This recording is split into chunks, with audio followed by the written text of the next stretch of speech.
Secret Invasion was something I've been really looking forward to, because of its spy thriller story, and yet after the first episode, I'm left with what I can really only describe as an empty feeling, still unsure of what to think of the series. There were aspects that I liked, but a lot that I think I'm just unsure of until I see more, which is tough because there are already only 5 episodes left. Part of this feeling stems from the main cast of characters in the series. These are people that we know very little about compared to other heroes in the MCU, and we haven't seen many of them in a while, both in terms of the timeline and when they last appeared in a new project.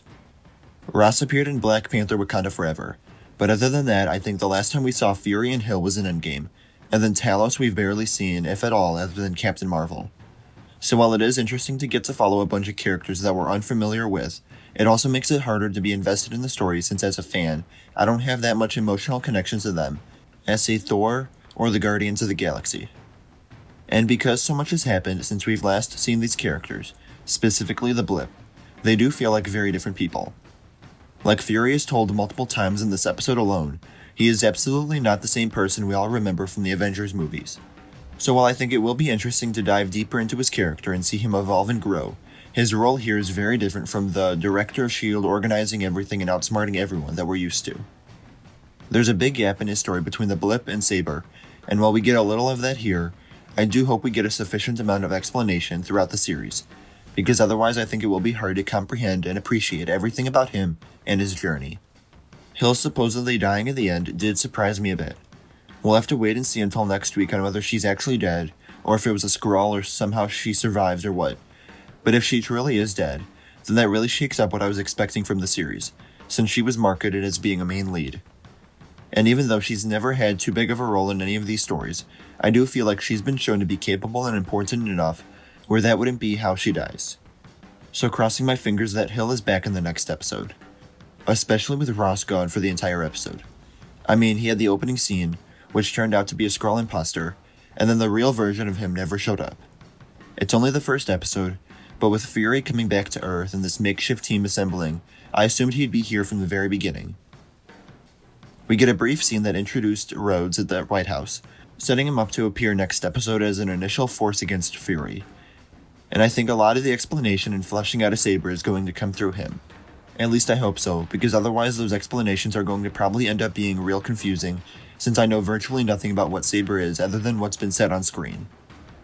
Olivia Colman as Sonya was alright. I'm sure she'll be fleshed out in more scenes in the future.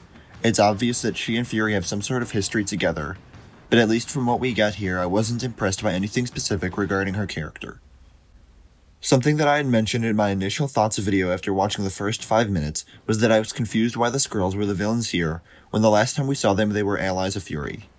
That was pretty much explained right off the bat, with some of the Skrulls being upset at Fury and Talos for not giving them a home planet yet, partially because Fury disappeared after the Blip. We don't get much of Gravik, the main villain, other than that final scene on Unity Day, which is really just him being a stone-cold killer as he bombs Russia. But we get to spend a lot of time with Emilia Clarke's character, Gaia.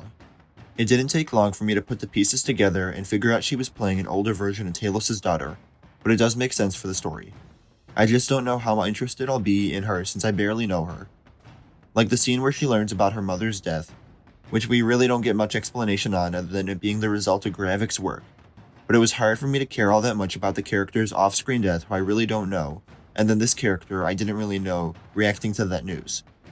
Hopefully I'll grow more attached to them as the episodes go on, but as of yet it's still difficult for me. Based on what I've seen online and my own reaction to the series, I feel like it'll be very hit or miss with most fans, some loving it, and some just being meh on it. The spy feel of it was really fun to watch. Between the lighting and music and everything, it was pulled off very well. But the story and action are going to be quite different than most of what we're used to with the MCU. There aren't really any superheroes with special powers. Most of the characters are either regular Skrulls or human agents. Rhodes is in the series, but it seems like he'll be used more for his government status than his suit of armor. And as a result of this, the action is going to be a lot more grounded, more chase scenes and fistfights. Most of the action in the episode was decent, but the chase scene at the beginning felt lackluster to me. It just wasn't as exciting or enthralling watching 2 people run through town. A lot of the mixed camera shots were disorienting in the way they bounced back and forth. And to build on that scene with Ross, I am worried that if overused, the Skrull twist will eventually get old. What did you think of the first episode of Secret Invasion? Let me know in the comments below. Remember to like the video and subscribe for more MCU content, and follow me on my various platforms listed in the description. Thank you all for watching, and I'll see you again tomorrow.